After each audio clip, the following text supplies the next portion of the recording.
Hi everyone, this is Julie Bean with Beadaholique, and in this video I have a really quick pro tip for you if you are making your jewelry, especially if you're making a lot of jewelry or maybe you're making it to sell.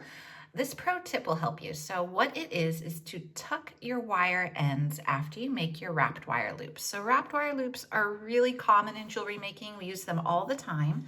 I have a little pair of earrings right here, and if you look closely, you can see that there's bunches of little wraps. So every little connector link, I did a little wrapped loop. So what the wrapped loops do is they end up giving you a very secure piece of jewelry. So your connector links are very secure. They're not going to slip out or come undone. And they're quite easy to make. I'm going to show you how to make them, which you might already know, and then I'll show you how to tuck your wire ends, and I'll tell you why that's important. So we're going to start with a head pin. So we got a little head pin, and I'm going to put this little pearl on it. Okay, so we're just going to put that on. A head pin is nice because, of course, it has that little stopper down there, so it's just going to keep it on there. I like using wire looping pliers. You can also use round nose pliers, of course.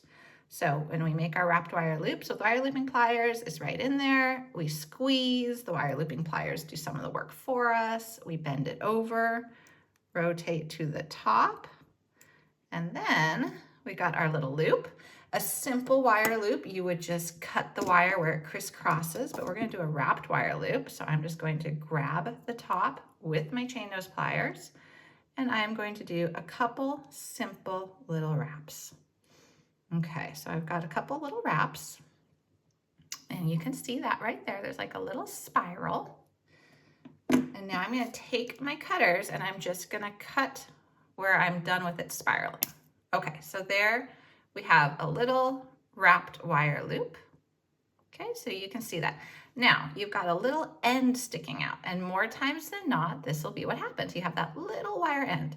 Now it's not terribly sharp, but it can still scratch you.